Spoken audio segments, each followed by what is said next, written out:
Welcome to Tunnel Talk, the dev vlog where we discuss the ongoing development of our newest project, Tunnel. I'm your host, Noah Rosenfield, and in today's episode, we'll be discussing the results of our first public playtest at Playcrafting's Mini Expo in New York City. So, let's get started. First up, what's new? So since the last time you saw us, we've got a few changes to the prototype, which you see right over here, that we brought to the Mini Expo in New York City.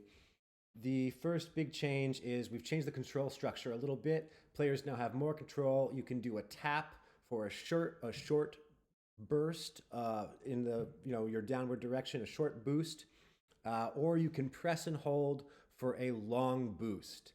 And that will give you twice as much distance as just a single tap with the press and hold.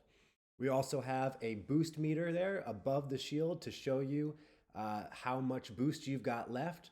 And in the event that you hold it too long and the meter runs over, you'll get penalized by entering a short little overload period where you have a half-second delay. Oh, there it is. There's the overload before you can boost again.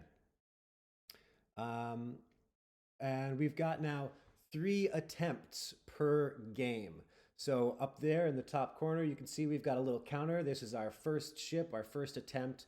Players were given 3 attempts to get from the top down to the bottom, scoring as many points as they can.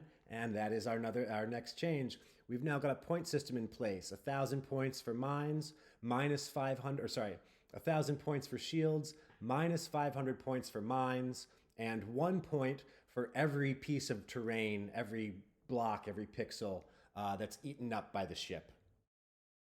And lastly, we have a couple of little sprite changes here just to boost up the presentation. You can see our player's ship has a new sprite. The mines and the shields both have new sprites to kind of help convey, hopefully, a little more that the mines are bad and they're red and they're spiky, and the shield boosts are blue and they're good, and they kind of resemble the shield itself in some ways now.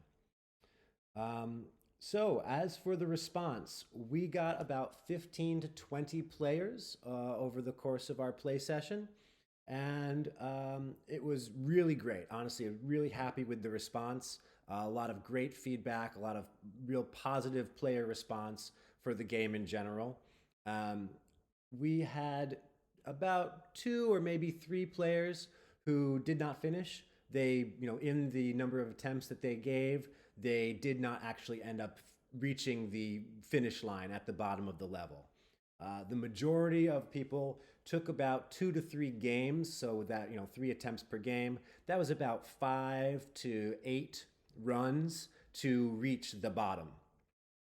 And then we had a couple of people who either on their very first or second try got all the way down there, and they just, it really clicked for them right off the bat.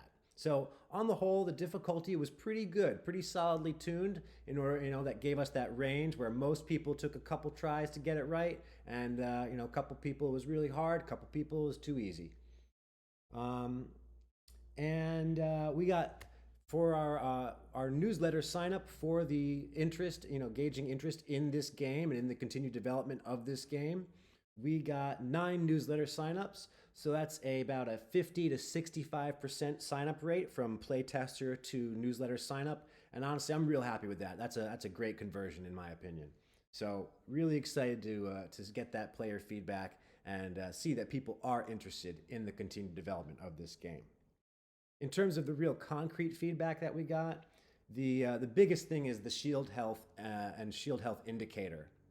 So right now you can see up here in the top, we've got a little percentage that correlates to the percent of your starting shield. So you obviously start with 100%. Right now we've got back down past, just cut down 100, back up a little bit. But the players were not necessarily able to see it. It's kind of tucked away. And the other big piece of feedback is players were surprised when they hit a mine and died. The mines take about 30 percentage points off of your shield. So, right there, you can see we still have 30% or just under at this point in time.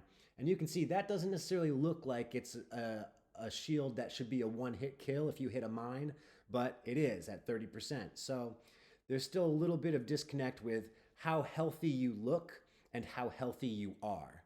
So we'll have to do something to kind of try to work that out to let players know you've reached that danger zone, and if you hit one more mine, you are done. The other feedback that we got, so a couple of players started to get confused about which direction the ship was going to go when they finished their boost. They boosted and they were expecting it to go one direction or switch direction, but it obviously continues in the same direction it was. So that seems like a pretty easy solve, with just a little indicator about which way you're going to be moving. And the last piece of feedback we got was with the boost meter itself. So when you press and hold, you can see the meter's actually filling up from left to right. And with the idea that this is you're working the engine, you're working the engine to make this boost. And then if you work it too hard and you overload it, that's where you end up into that red zone. But we had some players who kind of felt that increasing a meter is usually a positive thing, right? If you're thinking about a fighting game, right, decreasing your meter, your health, that's the negative aspect, and filling a meter is oftentimes a positive aspect. So there was a little bit of a disconnect between filling the meter and having a negative outcome if you filled the meter all the way to the top. So what we're probably going to look into is switching that UI component around, move away from a meter, and maybe something more towards like a tachometer, something that people have some familiarity with, your RPMs in your car. If you start redlining it, how long can you redline it before you have a problem, right? So that kind of seems like maybe just a little UI shift to kind of convey the right experience in terms of overloading your engines. And the other comments that we got in terms of just the overall game, really positive. People loved the simplicity and the originality of the gameplay. We got a lot of comments about that and the general Zen factor. Watching this thing go back and forth, carving out its pathway, a lot of people definitely fell into that, just one more game, real easy to just play and tap and tap. So I think that's going to be really good. Really excited about that aspect of things and the response that we got there. People wanted more. Every time somebody got to the end of the level, they wanted to know what was next. They wanted the next level. So that's definitely great feedback and what we had planned, obviously, anyway, to kind of continue on our development. And the multiplayer. When we told people our plans for introducing multiplayer runs where you and your friends can all kind of run this same map together, that really started to get people excited, and we've got some really interesting mechanics there that are going to be able to come through. So in terms of what is next, we've got a few goals for our next prototype. And the big ones are, we want to convey that ship health in a more accessible way. We're probably going to take that percentage, take that percentage, drop it down to the bottom of the screen, make it a bit bigger, probably add in some color change or some animation, have it kind of maybe flash or pulse when you're getting down into that danger zone so that people recognize, oh, okay, I'm getting real close and I need to be a little more careful or conservative with my play. We're looking to solidify the 3-ship gameplay structure. Right now, the lives, it's not really clear. Do you have 3 different ships or are you the same ship with 3 lives? And the way that we really want this to work is that these are 3 different, distinctly different ships with different pilots.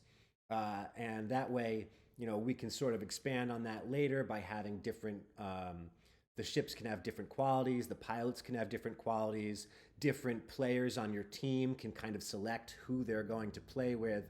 So really switching around a few of the UI elements and the way that we present this to give that feel to, okay, 3 distinct ships, not 3 distinct or 3 attempts or lives with the same ship. And the new level sections. So beyond, getting that gameplay to go beyond just hitting the end of this one level section and then kind of playing it again and again, we really want people to be able to move on to that second level section with however many ships made it to the end. And as part of that, we're looking to introduce maybe a couple new mechanics into the second and third level sections. We're looking at new terrain or object types, and these I'm pretty excited about. We've got 3 distinct areas that we're going to try to add a mechanic to each to try to change things up a bit. The first has to do with the general movement of the ship.